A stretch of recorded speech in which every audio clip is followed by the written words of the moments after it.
Bonjour et bienvenue dans le SOS Podcast. Je suis ravie de vous retrouver. Aujourd'hui, on est toujours dans la saison 5, consacrée à la reconversion professionnelle, et on va entamer la deuxième partie de notre cinquième épisode.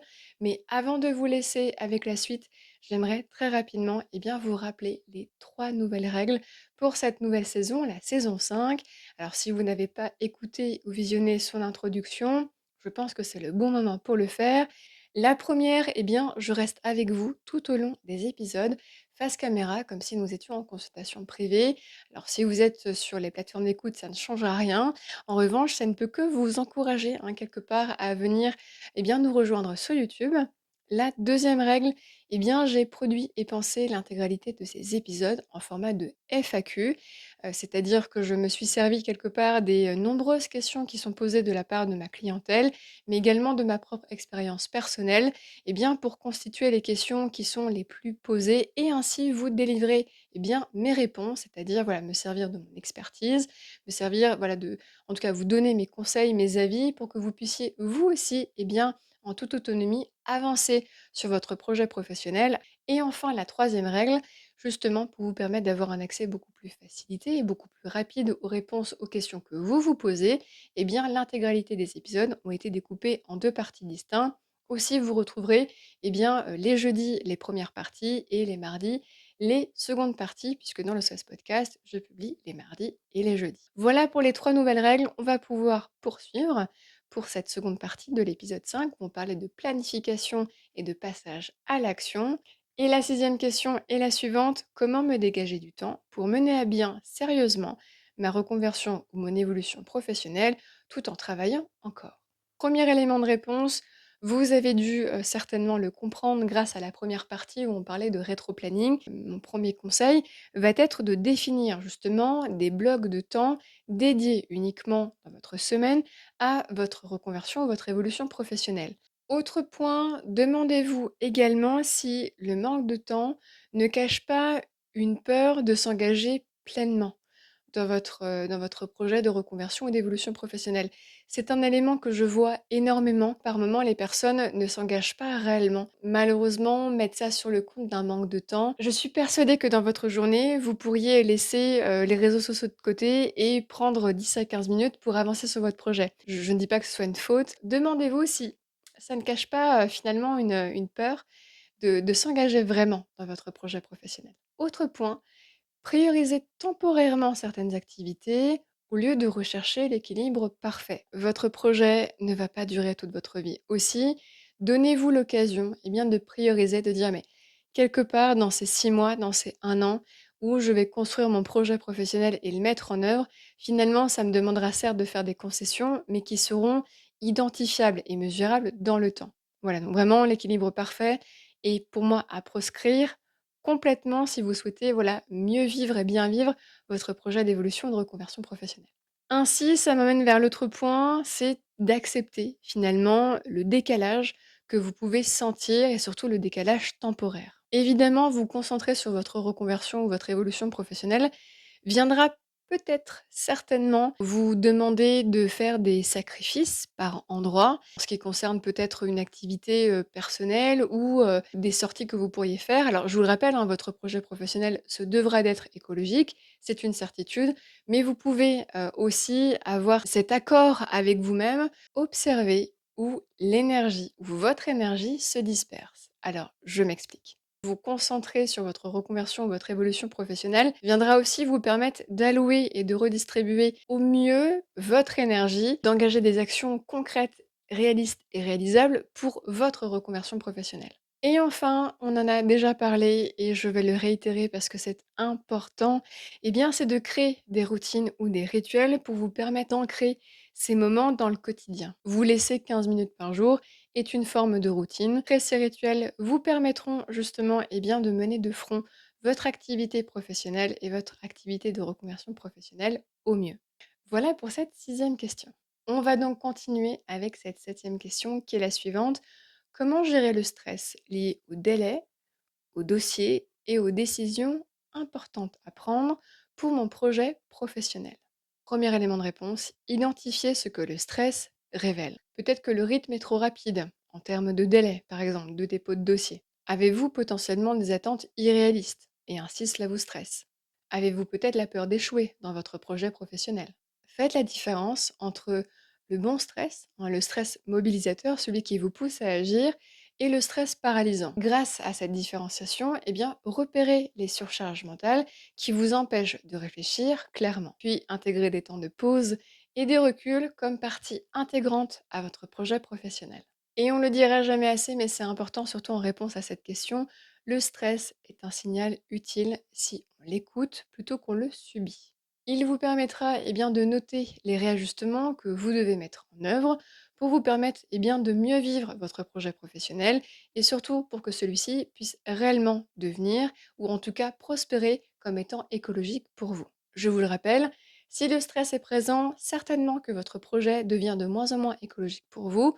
Aussi, ce signal deviendra extrêmement utile pour vous permettre bien, de le réajuster, tout simplement. Voilà pour cette septième question. On va donc passer à cette huitième question, qui est la suivante. Comment rester motivé lorsque les premières démarches sont longues ou décourageantes? Premier point extrêmement important, revenez régulièrement, si ce n'est pas même quotidiennement, au pourquoi initial et à votre vision globale. Pourquoi est-ce que je me suis engagée dans cette reconversion professionnelle? Y revenir vous permettra bien, de rester et de vous accrocher, bien que vous viviez des étapes longues ou encore décourageantes. Deuxième point, accepter que la motivation fluctue et que c'est normal. Certaines étapes, en fonction de votre énergie et en fonction de votre disponibilité mentale, vous paraîtront plus ou moins longues ou plus ou moins décourageantes. C'est normal, c'est OK, mais surtout accrochez-vous. Je ne peux que vous recommander bien, de prévoir des moments de ressourcement pour vous permettre justement d'éviter le découragement. Troisième point, mesurez le progrès autrement que par des résultats visibles. Ce que vous avez appris, les contacts que vous avez pu obtenir, l'état d'avancement de votre projet dans sa globalité. Puis, célébrez les petites victoires pour vous permettre de garder l'élan. Vous pouvez très bien, par jour, bien, noter vos 3 petites victoires. Rappelez-vous que la lenteur que vous percevez, bien, elle fait partie du processus et surtout, elle nourrit la maturation de votre projet. Et voilà pour cette huitième question. On va passer à cette neuvième question qui est la suivante. Que faire lorsque certaines étapes prévues ne sont finalement pas réalisables? Premier point, identifier pourquoi l'étape est impossible. Est-ce que c'est un obstacle ponctuel ou réellement un problème structurel? Puis tirer les enseignements justement de cette étape-là. Réviser votre plan, donc réviser les jalons de votre auto-planning, ou encore ajuster le timing ou la méthode que vous avez prise pour mener à bien cet objectif. Le meilleur conseil que je peux vous donner vraiment, c'est de transformer cet échec apparent en information stratégique pour la suite de votre projet professionnel. Cette information vous permettra certainement bien, de renforcer votre capacité d'adaptation. Ainsi, vous ne tomberez pas dans l'acharnement ou pire dans l'abandon de votre projet professionnel. Cette capacité d'adaptation renforcée vous permettra assez naturellement bien, de rechercher des alternatives et des solutions annexes, ce qui vous permettra bien, de continuer malgré l'obstacle. Et enfin, rappelez-vous que la flexibilité est une compétence clé dans tout projet de reconversion ou d'évolution professionnelle. Voilà pour cette neuvième question. On va donc passer à cette dixième et dernière question qui est la suivante. Comment vérifier que ma planification respecte mon écologie personnelle? Alors, on en a déjà parlé dans cette partie, mais également dans la première partie de ce cinquième épisode, mais il est important pour moi de, voilà, de vous donner comme habitude d'observer, de vous observer, et surtout d'observer des signaux faibles, comme par exemple la perte de sens, la démotivation, ou encore la fatigue. Dès lors que ces ressentis existent et coexistent avec les actions que vous menez en œuvre pour votre projet professionnel, il est fort probable bien, que votre planification, votre projet ne respecte pas votre écologie personnelle. Je vous le rappelle, un projet écologique, votre projet devrait vous nourrir et ne devrait pas vous épuiser. C'est vraiment le signal le plus fort que je peux vous donner à observer chez vous. Aussi, c'est ce que je propose en consultation, c'est d'ajuster le rythme. Avant que ce soit la perte de motivation qui le fasse pour vous, au pire, votre corps. Ajustez, adaptez, ressentez ce qu'il se passe pour mener à bien un projet tout à fait écologique et donc nourrissant pour vous.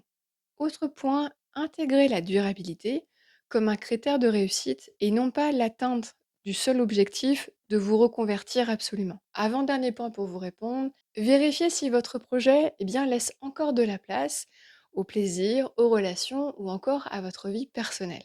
Et enfin, dernier point, je l'ai déjà évoqué moult fois, mais c'est important surtout pour répondre à cette question. Faites des points et refaites encore des points autant que fois que nécessaire, réguliers, pour que vous puissiez vérifier que votre projet de reconversion et d'évolution professionnelle reste aligné et soutenable dans le temps et ainsi de respecter votre écologie personnelle. Voilà pour cette 10e question. Nous voilà arrivés à la fin de cet épisode. Merci infiniment pour votre présence. Alors avant de nous quitter, n'oubliez pas de vous abonner, également de liker cette vidéo. Si vous êtes sur les plateformes d'écoute, à laisser au podcast avant de partir une évaluation 5 étoiles. Ça aide énormément mon travail. Sachez également que le SOAS Podcast et SOAS Coaching ont une page Instagram. Je suis nettement plus active sur la page du SOAS Podcast. Je viens en live tous les midis, voilà, midi 30 à peu près, pour vous parler de l'épisode qui est en cours de la semaine. Je vous donne d'autres avis, d'autres expertises. Souvent, hein, ça peut m'arriver malheureusement, j'ai, d'autres idées qui arrivent, post-production finalement de l'épisode. Je profite justement de ces stories pour vous partager mes conseils, en tout cas d'autres conseils que je n'aurais pas évoqués lors de l'enregistrement en tout cas de l'épisode. Donc n'hésitez pas à y faire un tour parce que vous ne retrouverez pas ailleurs ces compléments d'informations. Et enfin, vous avez également mon site internet en barre d'infos qui est à votre disposition. N'hésitez pas à y faire un tour. Et vous avez également le formulaire de contact qui vous permet de prendre rendez-vous avec moi pour que vous puissiez débuter une consultation en gestion de carrière sous le format que vous souhaitez, hein. J'ai 3 formats différents, donc n'hésitez pas à choisir celui qui vous intéresse et qui vous irait le mieux. Vous pouvez me poser toutes les questions qui vous paraîtront nécessaires, je prendrai évidemment le temps de vous répondre, mais n'oubliez pas également que vous avez la section commentaires si vous avez une question. Si elle est courte et si elle ne demande pas de consultation, évidemment, je vous réponds très volontiers dans la section commentaires. En revanche, voilà, si c'est une question un peu plus complexe et qui demande un peu plus d'investigation, on devra certainement prendre rendez-vous ensemble pour bien commencer une consultation en gestion de carrière, voire même un coaching ensemble. Voilà, merci infiniment pour votre présence, merci pour votre écoute. N'oubliez pas, dans le 16 podcast, on avance pas à pas et moi je vous dis à très vite.